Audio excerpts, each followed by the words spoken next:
As before, the President got here and agreed that when we open the floor to questions, each person will limit himself or herself to one question so that we can allow as many questions as possible.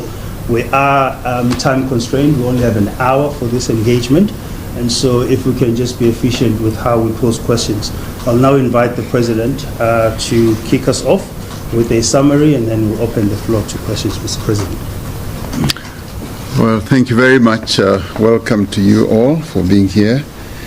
We've just concluded a most successful visit to China, which had two parts. The first was a state visit, where we were hosted by President Xi Jinping, and the second was attending the FOCAC summit.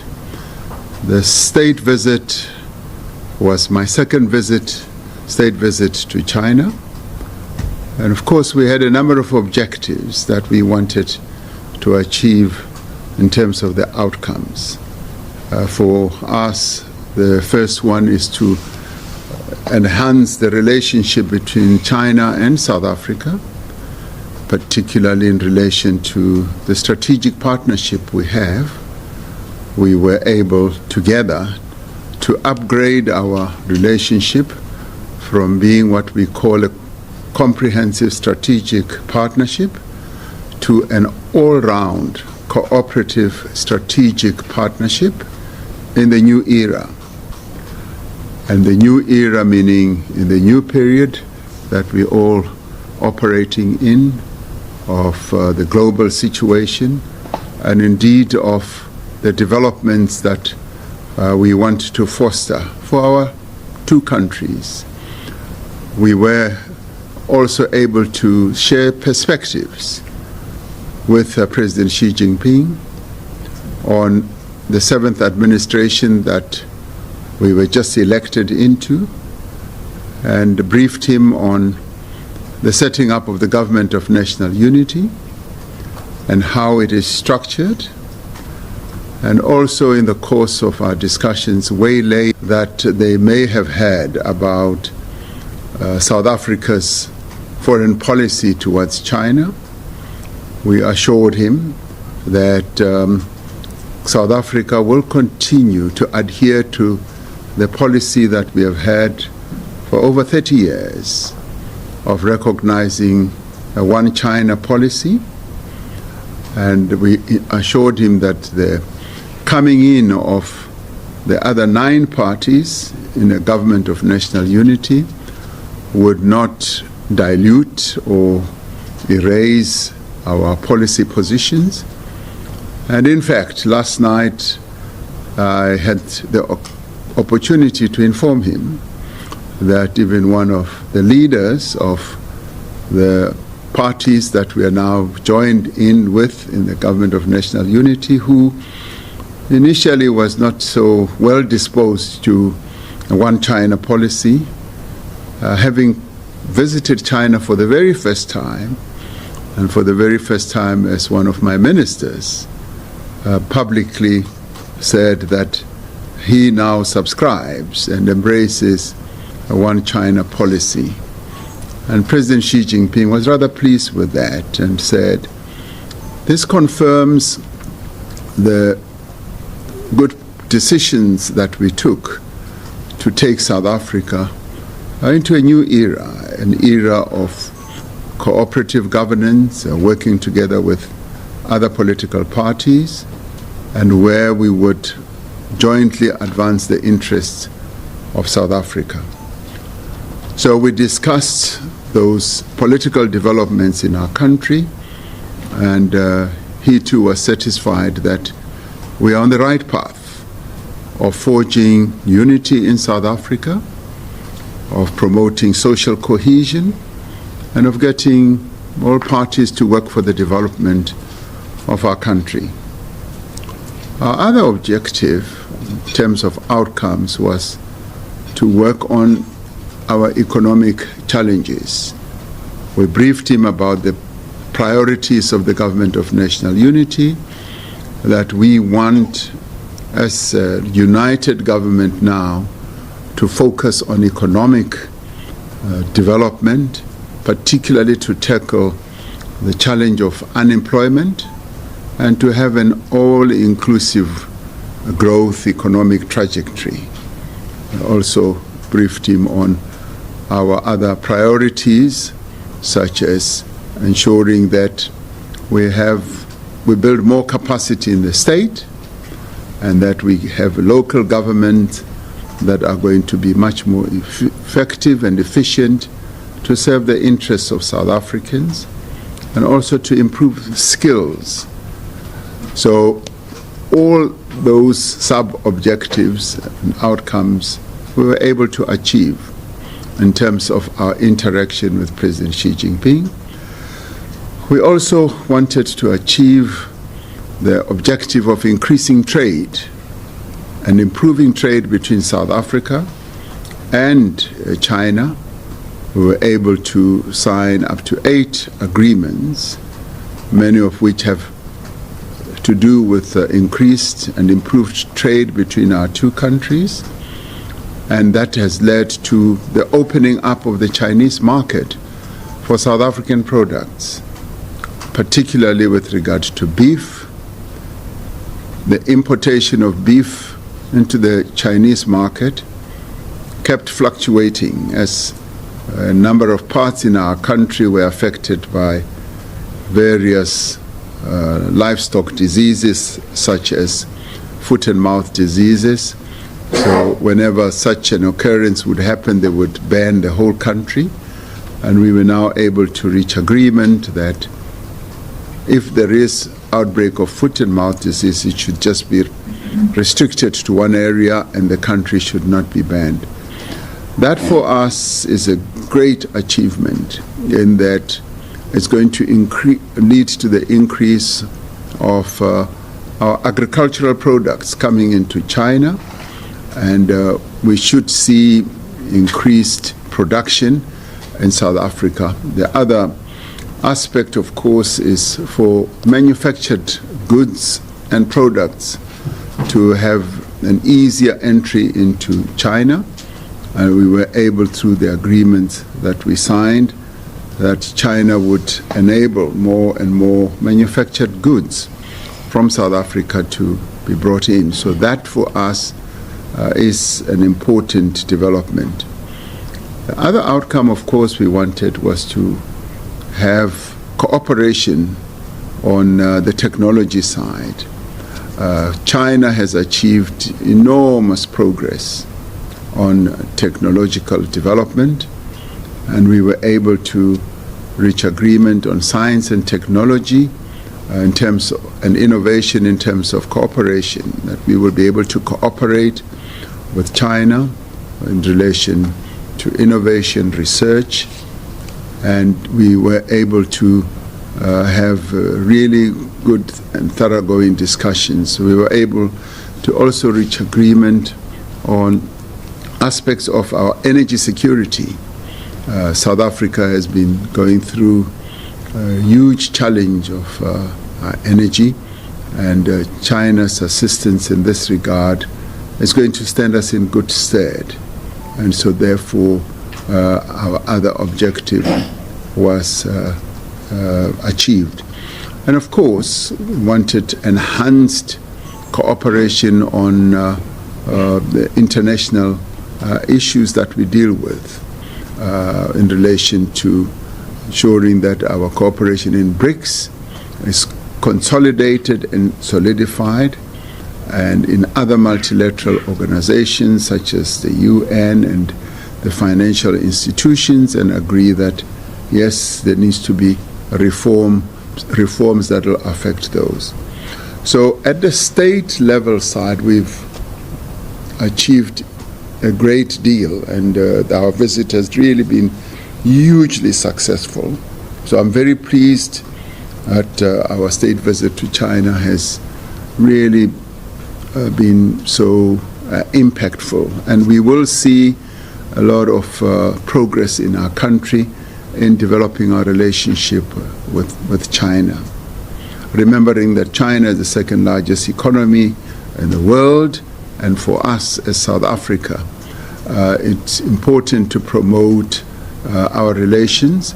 China right now is our biggest trading partner, and we want, through the agreement that we have reached, the all-round cooperative strategic partnership in the new era, to take it to a higher level.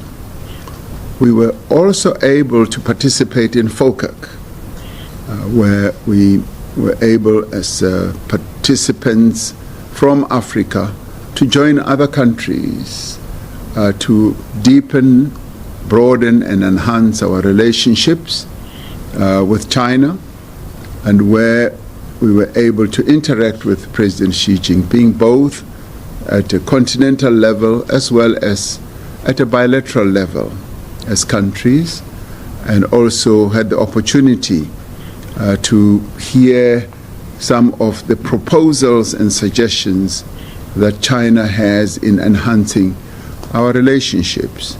And he outlined 10 strategic actions that China would like to cooperate with Africa on. And they range from economic relations, trade, including health and security, and also how we deal with each other at multilateral institutions level. So that many of us from the African continent we found most meaningful. And it just shows that the partnership that we have with China is a partnership that is based on mutual benefit, where we want all of us to benefit and to succeed. And it's not a one-way partnership. It's a partnership that is also based on upgrading our own relations to a point where we attract investments from China, and at the same time we improve trade. We have also had the occasion at the South African delegation to meet businesses from China. I, together with my ministers, went to Shenzhen, where we met a number of companies in Shenzhen, where we were able to see the technological progress that a number of companies that originate from China have reached, some of which already operate in South Africa. And we showcased to them the opportunities that we have in South Africa for investments. And we also explained to them the way we are also opening up the South African market in terms of the reforms that we are engendering from our energy sector right through to things like visa regime, which has been a bit restrictive in that many Chinese business people and tourists have had to wait for too long to get visas to come to South Africa. So we addressed that and told them that we are going to also enhance the reforms in that regard. And we found that many of them who have invested want to increase their investments, and a number of the others who have not yet invested would like to look at opportunities where they can invest in. So that engagement was also most useful, and I do believe that in time to come it will be beneficial. We also invited them to the South Africa Investment Conference, where we want potential investors to come to South Africa. We also lastly had an occasion to interact with South African businesses that are invested here in China and that also want to invest in China. We had a huge delegation of South African businesses. I would guess the biggest that I have had to deal with on a foreign visit. And they also spoke out in great support for the political relations that they see as being good between South Africa and China, because that forms a very good foundation for them to be able to conduct their own businesses. And they spoke about how we can continue supporting them, from increasing capacity at our embassy level, so that when they are operating in the second largest economy in the world, they should know that the government supports them and enhances their businesses. So all in all, this has been a most successful visit to China, and we're truly grateful for the manner in which China conducts its relations not only with South Africa but with the rest of the continent, with recognition, with respect, and with due regard to one another. And that, in our view, is what we call a really good relationship between states. Thank you very much. Thank you very much, Your Excellency. We'll now open the floor to questions. We'll kick off with Sophie. Mr. President, President Xi Jinping made an announcement of resources, particularly on this new... Can somebody switch off the air conditioner? Ask that they switch it. It's beginning to affect me. I'm not a good friend of air conditioners. So I'm saying, Mr. President, President Xi Jinping has announced a massive injection in terms of resources for the continent. It was $10 billion US dollar. Yeah. When we look today, it's 51 billion US dollars in 20 years. But the question that comes to mind is this not a debt trap for poorer countries on the continent, as we saw what transpired in other countries that borrowed money from China, building infrastructure? How are you going to navigate that challenge as you characterize the relationship being a win-win? How do you avoid sinking our resources? Well, the operative word that President Xi Jinping used is that these will be investments where China will be investing in a period of, say, 3 years or so. And I guess they will be investing through their state-owned enterprises. And investments are processes that are based on agreements that every country on a bilateral basis will reach with the investing company or the investing country. And no doubt those entities that will be investing obviously want to see a return, firstly of the capital they've put in, and indeed a profit. And so every country will seek to structure its investment relationship with each of the countries or entities in a way that is beneficial to them. Now, I should immediately add that I don't necessarily buy in the notion that when China, say, invests, it is with an intention of, in the end, ensuring that those countries end up in a debt trap or in a debt crisis. During COVID, I had the opportunity to talk to President Xi Jinping about the debts that many African countries were carrying at the time when we were advocating for debt cancellation, debt forgiveness, and a standstill on debt repayments. I was able to get President Xi to understand exactly where African countries stood, and that resulted in China agreeing that with a selected number of countries they will cancel the debt, and with others they would obviously have a debt still payment still agreement. So in the end we would see China as a partner that seeks to foster the development of our continent. And when they have counted and outlined the various investments, we find that they have done so in many, many countries on the continent. And obviously, they do so with a view of enhancing the development of our continent. And countries must themselves ensure that when they do attract those investments, they attract those investments to develop their own countries and at the same time to continue having a mutually beneficial relationship with China.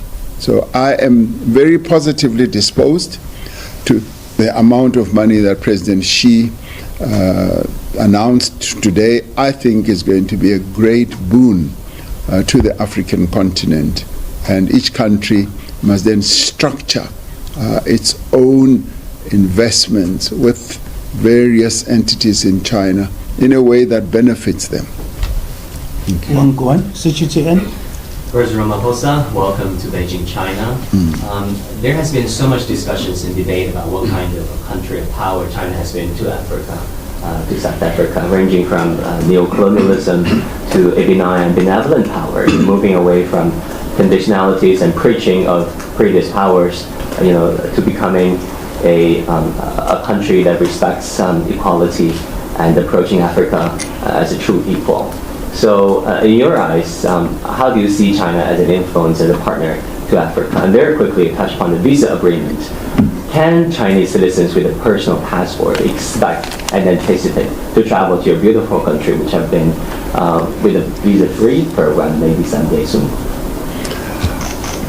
Well, our experience is that China seeks to promote a mutually beneficial relationship with countries that it interacts with or engages with on the continent.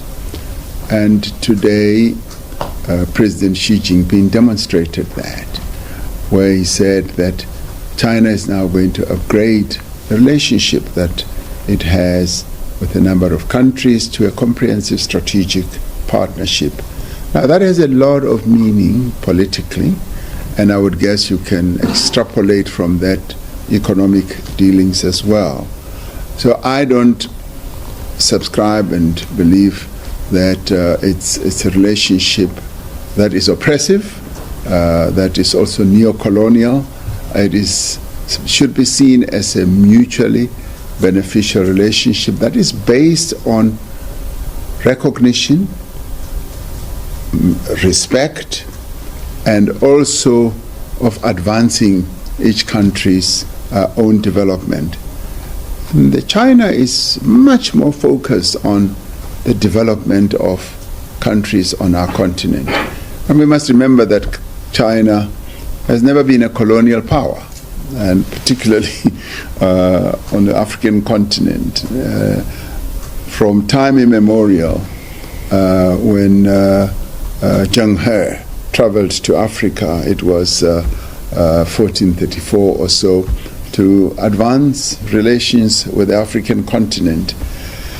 And I told President Xi Jinping last night that I see the China that he's leading moving in the same direction as Emperor Judi, who opened up China at the time and wanted to have a mutually beneficial relationship with the world and indeed with our own continent. So it's a relationship that is based on all the good intentions, and we respect that and we accept that. And that is why, as I spoke yesterday, we are, as African countries, committed to enhancing our relationship with China, because we can see genuineness, we can see respect, and we can see their intention to have a mutually beneficial relationship. As regards the visa challenges that we have had, we are going to reform our visa regime. We've identified the visa regime as one of the reforms that we have embarked upon. And China is an important tourist market for us as South Africa, and we'd like to see more and more Chinese people coming to China, and that fits in very well with the people-to-people relationships that we want to have. So yes, we are going to make sure that Chinese people with their own passports can be able to visit South Africa, and the business people from China also raised their own challenges. So it is an important reform area for us as a government, and we did say we are going to address this and ensure that we ease the visa restrictions or requirements that exist at the moment. So you can come much more easily to South Africa. Thank you, Mr. President. The fact that you've chosen to come here in China for the first state visit in the 7th administration is an important signal. You thanked President Xi Jinping 4 times in your brief speech today. What do you say to those back home who believe that China may not be and should not be as important? And yesterday as well at the Presidential Business Forum, you took a strong line which was well received around the issue of crime and concerns that Chinese investors have around the high levels of crime. You use strong words about this administration taking that line. So I'm asking this next question based on that. At the cabinet meeting, the acting president, Cyril Ramaphosa, said only the president can answer the question of Tembi Simelane and what should happen in that front. So that is my 2-part question. Okay. Let's start with the issue of the Minister of Justice. That is a matter that we are dealing with, and I would say that as a president, I do need the space and the time to be able to deal with this matter. And certainly, the matter is being dealt with, as I indicated some few days ago. So it's not a matter that's going to be swept under the carpet. It's being dealt with. So be rest assured, the matter is being addressed. In relation to those naysayers, those who are still doubtful, like the biblical Thomas, I would say that this being the very first state visit in the era of the 7th administration and in the era of the government of national unity is a very important and clear signal of how we view the People's Republic of China, and also the intention of the government of national unity to have a foreign policy direction and trajectory that supports our economic growth.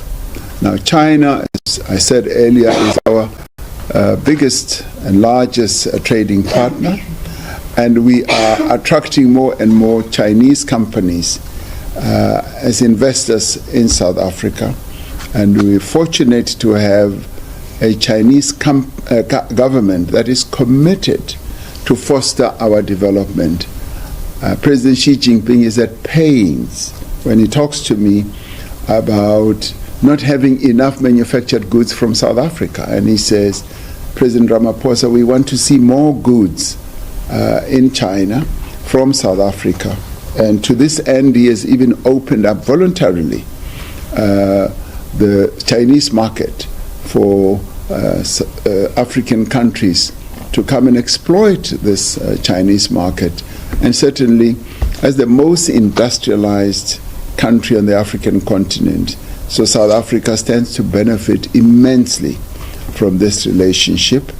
And of course, we deal with many other countries in the world, but this is an important market for us as South Africans. And businesses that are already invested in South Africa from China, for instance, one of them is already manufacturing goods from start to finish and exporting them to countries like Europe. Now, that is a great boon for us. We cannot downplay that. It's an important indication that this is a country that is prepared to interact and deal with us at a very serious economic level and political level. Shishijia. Mr. President, so this marks the 14th anniversary of the comprehensive strategic partnership between China and South Africa. And South Africa is the first African country to join the Bilateral initiative. So, President, how would you evaluate the achievement of cooperation in the past 14 years? and especially under the framework of BRI. And as we all know, we have ended our relation to the all-round strategic cooperative partnership. So what new highlights will you bring to our bilateral cooperation? Thank you. Well, our relationship with China has been enhanced over the many years. It's not only 14 years, it's 30 years really. And we've had a relation for about 24 years from a diplomatic point of view. So for us, this is an important market, and we have seen increased trade between our two countries. At the moment, the trade is imbalanced. It's more in favor of China rather than in our favor. And it is this that we're focusing attention on to correct that imbalance. And that is why we welcome the opening up of the Chinese market for more and more finished goods from South Africa. I mean, the importation from South Africa into China is much more like raw materials, like our minerals and our unprocessed agricultural products. And we want to upgrade that economic activity to a higher level so that we are able to bring in more finished mineral goods or products or commodities into China and more finished agricultural products. So we want to see that rising on an ongoing basis. But the trade has been rising over the years. It's been getting higher and higher and better. So the quality of the trade is bound to increase in the coming years, particularly based on the agreements that we have reached between the two countries. Oliver? You're talking about rebalancing trade between China and South Africa. Have you obtained any concrete commitments from the Chinese to bring more manufacturing and other job-creating investments to South Africa? And as China failed in its Dakar 2021 pledge to bring $300 billion of African goods to China, are you confident it will fulfill its promises this week? Yes, I am confident that we will see an uptick of the activity of balancing the trade. In our case, as South Africa, we anticipate seeing more and more economic activity around a number of sectors. For instance, the electric vehicles is, in our view, a sector that is beckoning. The world is moving more and more towards green energy, and electric vehicles are going to be the future. And we believe that as a well-developed industrial country when it comes to the automotive sector, we will be able to attract manufacturers that are well steeped in electric vehicles. We had good exchanges with BYD, which has shown a great interest to come and invest in South Africa, and indeed other sectors as well. On renewable energy, we've already seen a number of Chinese companies having an interest, and some of them have already started investing in the renewable space. In technology, some of the companies that are leading in technology are Chinese companies in our country, Huawei and ZTE.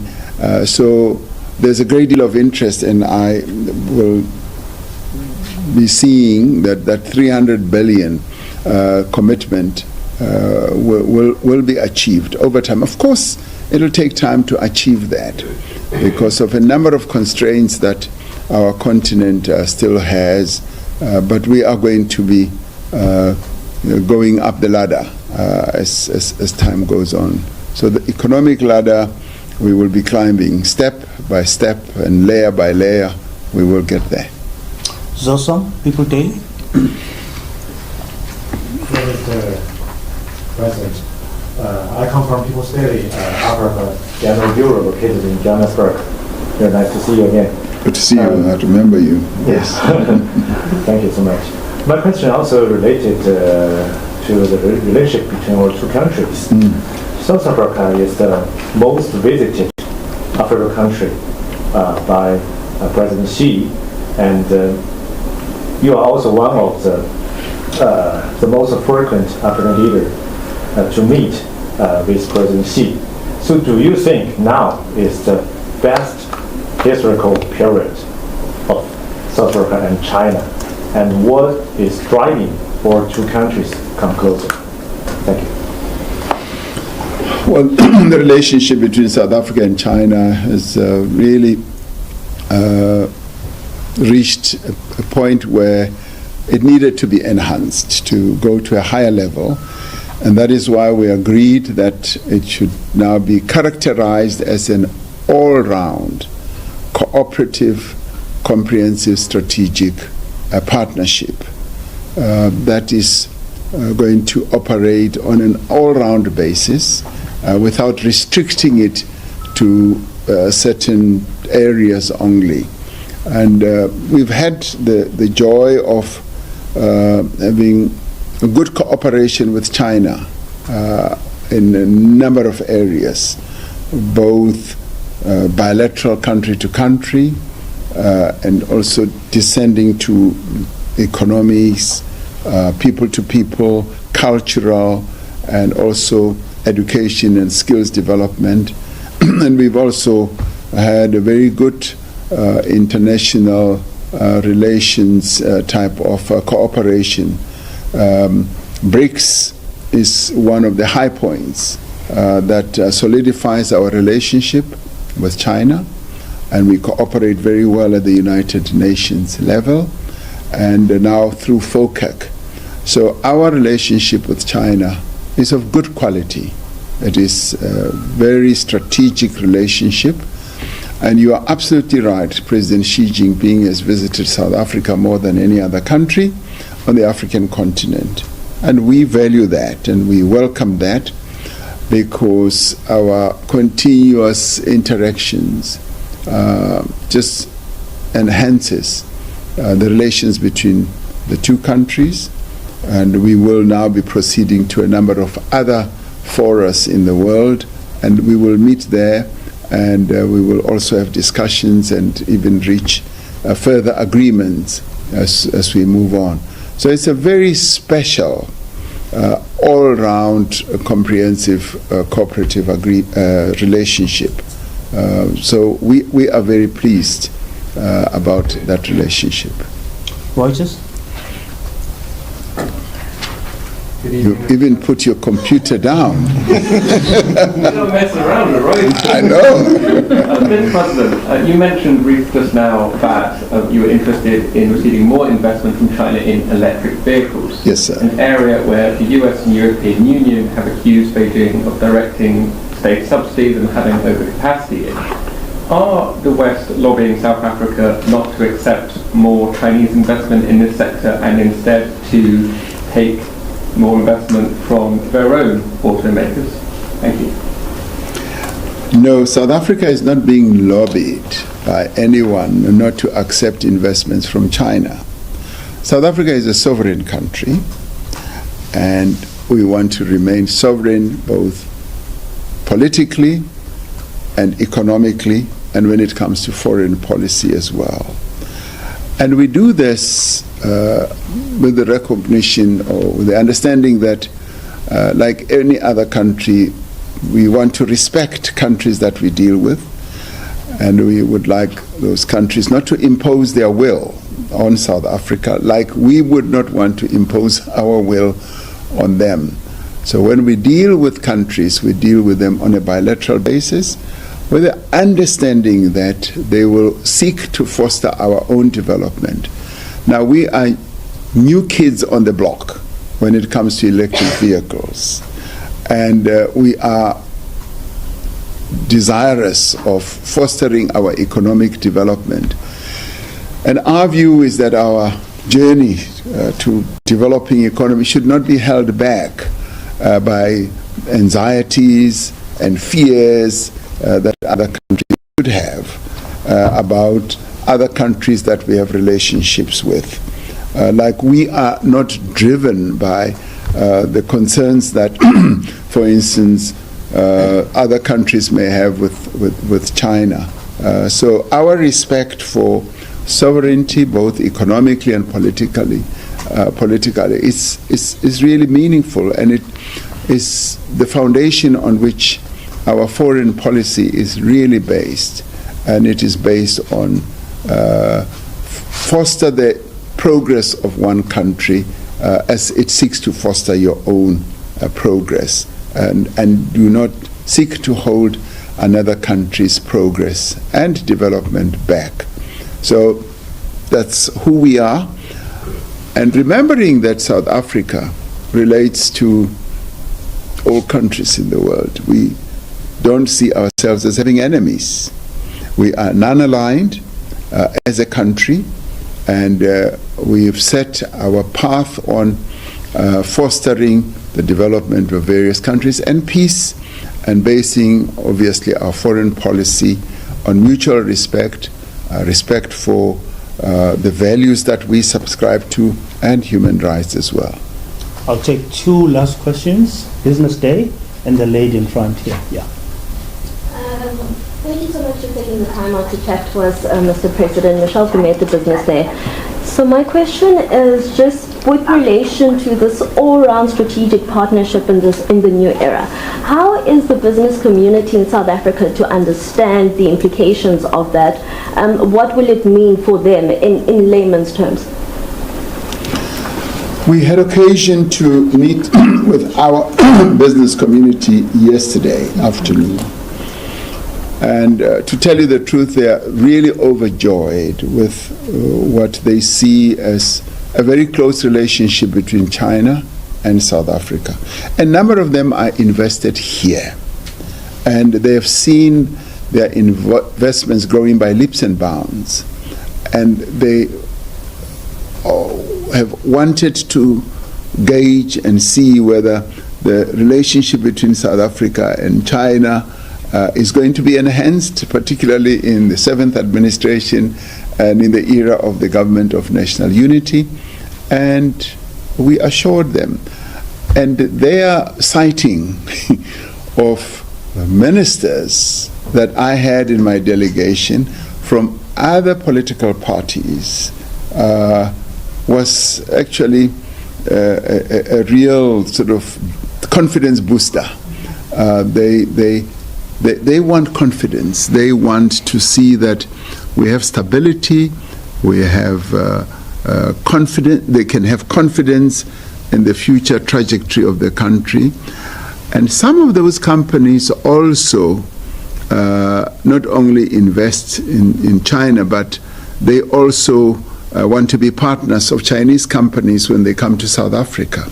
So we had the benefit of having the two types of companies in our engagement with business, and they made suggestions, rather good suggestions on things like visas, on things like deepening and hastening the reforms that we have embarked upon. So it was a very good engagement, and similarly, as I said earlier, with the engagement with Chinese businesses. And for us, this was like a real first time as I travel to have an engagement in three versions. Firstly, to meet them all, Chinese and South Africans, and thereafter to meet Chinese separately, and thereafter to meet South African business people separately. So we've been very busy. We've not been sleeping on the job. Thank you, President. My question is, what lessons do you think the development of China's new energy and energy industry can provide for South Africa's green transformation, and what are your expectations for deepening cooperation on renewable energy? Thank you. Well, China has a lot of experience as well as technological capabilities that they can share with us, South Africa. And we were pretty straightforward in saying we want to learn. We want to see how they've reached this level of great development. So our presence here is to draw lessons, to draw from the history of their own experience and the journey that they have traversed. For instance, when it comes to restructuring and reforming our energy sector, our electricity sector, as we are reforming, we found that they have traversed this journey. They already have done exactly what we are seeking to do. So there are lessons for us to learn from China and how to do it.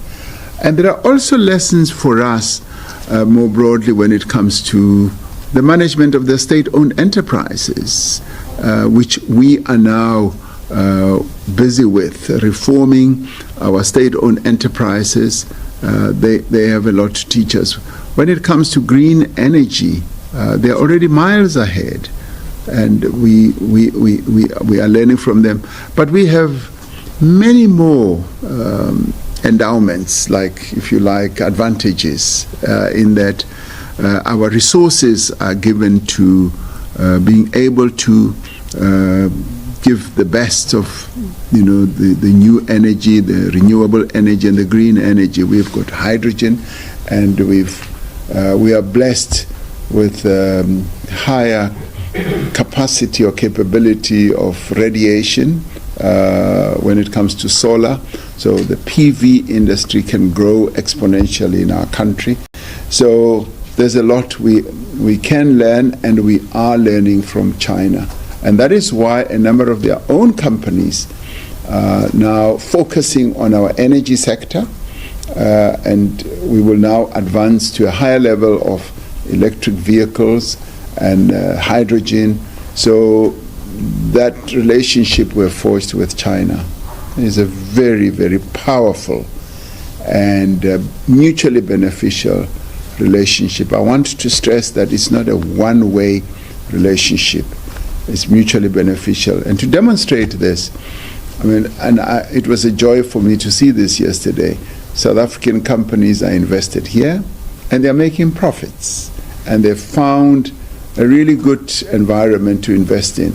And Chinese companies have invested in South Africa as well. So it's mutually beneficial, and we want to enhance that. Mr. President, I'll take two last questions. Ebi Margaret and the lady over there. Those will be the last questions, and I'll take them at the same time, Mr. President. Ebi?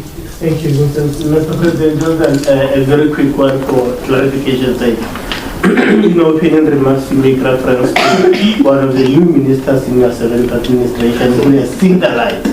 Not your words, of course, mine, but I assume that minister must be the agriculture minister. I'd like you to tell me if I'm wrong to assume that way or I'm correct. Okay. Last question. Yes? Thank you. Thank you, President. I'm a reporter from the Global Times. My question to you is that, in your eyes, how does China's approach to Africa differ from that of the West? Thank you. Okay, Mr. President, those will be the last two.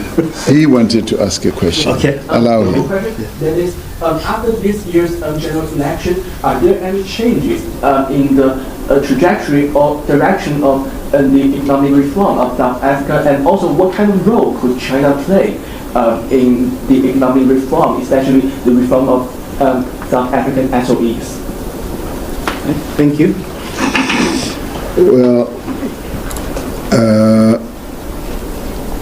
as I said, I came with a whole delegation of ministers, and we made it a point that the delegation must be representative of the government of national unity in some shape or form.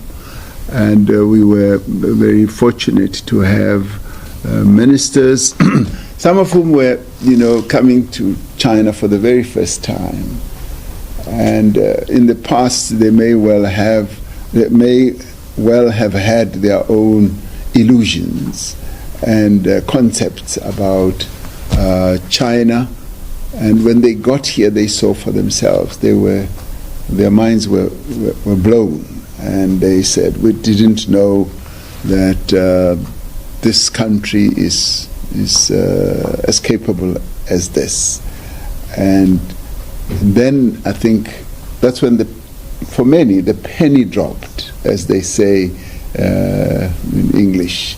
As the penny dropped, then you begin to, that's the word you used, open their eyes. And we were, Minister of International Relations is the one who alerted me to the interview that one of the ministers had made on Bloomberg TV. I had not been aware of it. Not that he's a spy. He had become aware of it and even repeated it in the presence of that minister. So for us, this is good. This proves the correctness of having taken the decision that we did to stabilize the country and to take the country forward. It was quite testing, a difficult decision to take, but the people of South Africa had decided that this should be the new political architecture or governance architecture in our country, and we've embraced it, and we will continue to see some benefits of it as people in the various 9 political parties, 10 political parties will be sharing views and experiences and aspirations and all that.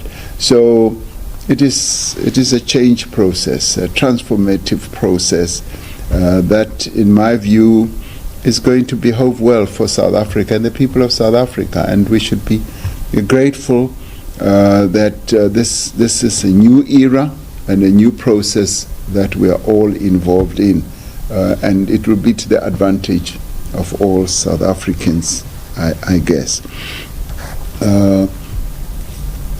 There was a question on approach, but you asked it. Yeah. The question is, how do you think, how does China's approach to Africa differ from? Oh yes, indeed. No, indeed. Without comparing China with any other part of the world, as I said, we have found China to be very progressive in its relations with Africa, and mutually seeking to have a mutual beneficial outcome. Does not mean that others don't. Get me clear. I don't want to be comparing, but we are very appreciative of the FOCAC relationship we have as a continent, because we see that it fosters a mutually beneficial relationship. With regard to the role, say, of China in helping us, in setting out lessons for us on state-owned enterprises. Yes, there's a lot that we can learn from China. China's state-owned enterprises, many of them are well-run, and they are big, they are overarching, and a number of them are world players. It was a joy to listen to a number of Chinese business people who were telling us that their companies are in the Fortune 500 grouping of companies in the world.